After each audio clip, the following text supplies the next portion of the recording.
What's up, guys? Thanks as always for supporting the show. It would mean a lot to me if you would take a second to scroll down and hit that subscribe button so you don't miss any more of our videos. Also, make sure you follow us all over social media so you don't miss any of our content or show announcements. Hey, Jason, mailbag.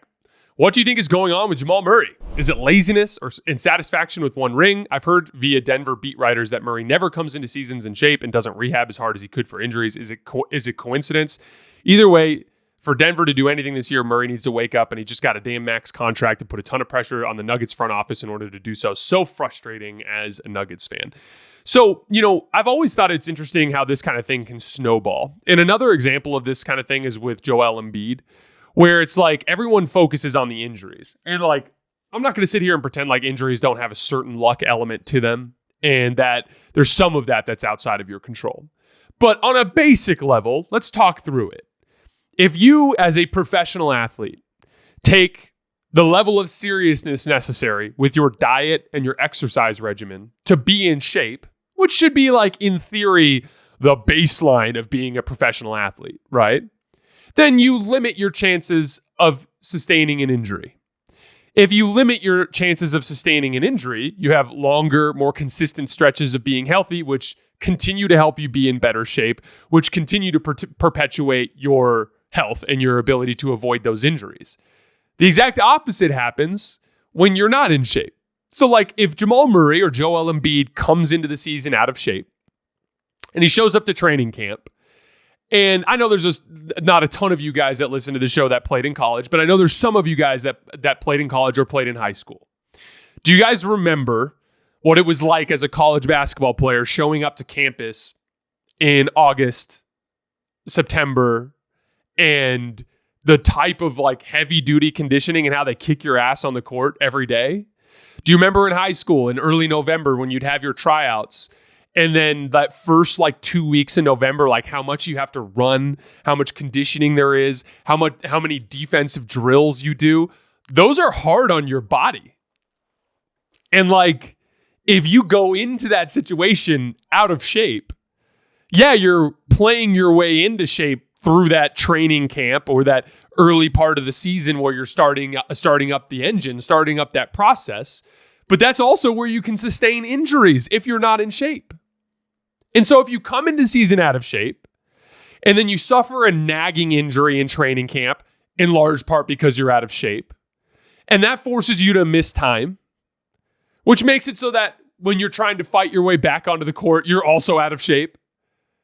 And then you get back onto the court and you're still not in the condition that you need to be and you suffer another little nagging injury.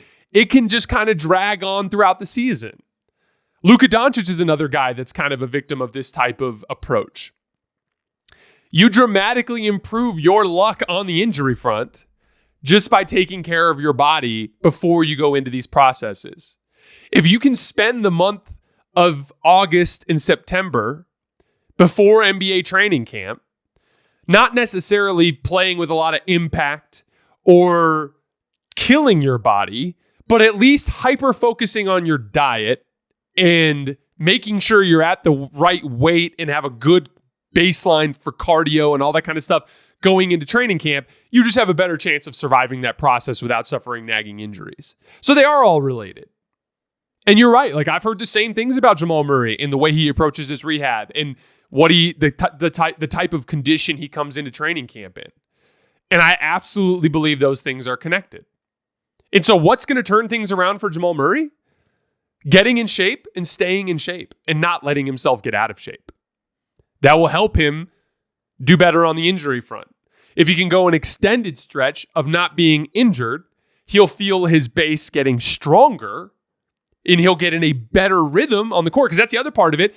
If you're constantly banged up and in and out of the lineup and not feeling 100% physically, it's hard for you to get into a rhythm.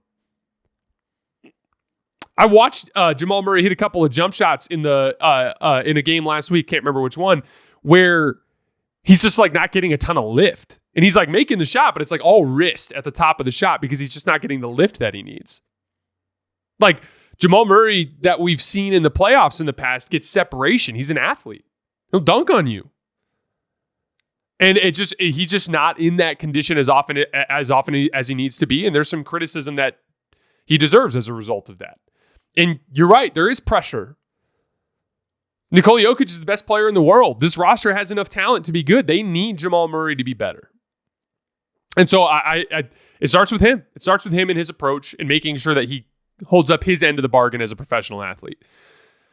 Why don't the Nuggets play Jokic with more bench players, as he can elevate everyone, and instead try to give that unit to Jamal and maybe Michael Porter Jr.? I thought about this after looking at a post that said Jokic was the superstar that plays with the starters the most, and this leads to the bench being extremely terrible. I would be interested to see if you can pull up data that backs the notion of Jokic playing with the starters more compared to superstars like Giannis, Luka, Ant, Tatum, etc. So here's the thing. You inevitably have to play your superstar with bench groups. Like it's not just like starters, bench. That only happens if you can do like straight up line shifts, and that's extremely rare around the NBA. And typically you need to have really, really talented lineups, like some of the stuff we've seen with the Warriors, where like their 6th through 11th best players are as good as the 3rd through 10th best players on or 3rd through 9th best players on some other teams, right? Like they have a depth of talent. The top end on the Warriors is limited, but they have a depth of talent, right? So they can get away with that sort of thing. For the vast majority of teams, there's your 2 primary offensive engines, right? So let's take for the Nuggets, let's call it Jamal Murray and Nikola Jokic.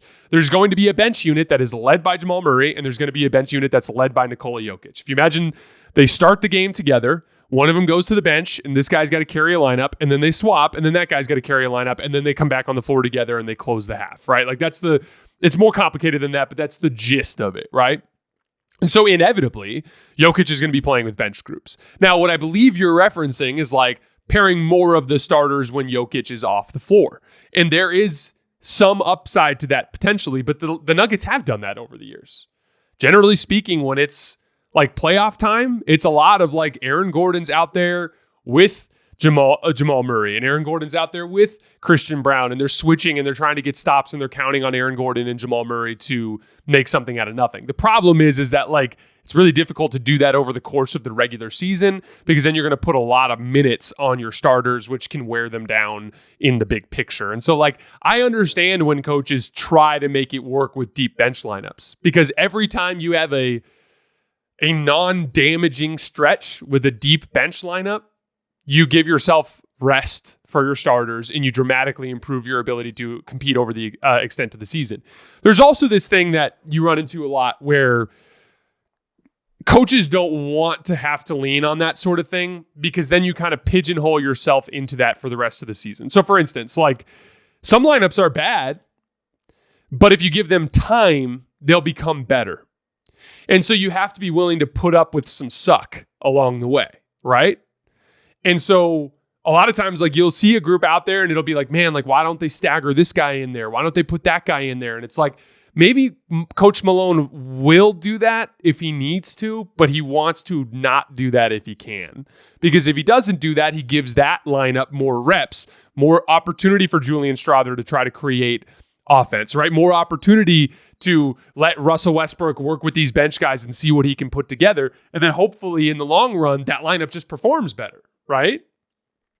Like the on-off data with Jokic at the beginning of the year was like insane. The goal is to shrink that over the course of the year, not to just ask Jokic to solve all your problems. That's a lot to ask. And this isn't your last chance either. Jokic is in the heart of his prime. He's got multiple years left of being the best player in the league. There are big picture goals that you have to keep in mind as well. And so, yeah, like I think that that'll always be the way that Mike Malone confronts that problem in the big moments. It'll be a lot of the starters without Jokic when the time comes. But you need to be more cognizant of the big picture goals within the scope of the regular season.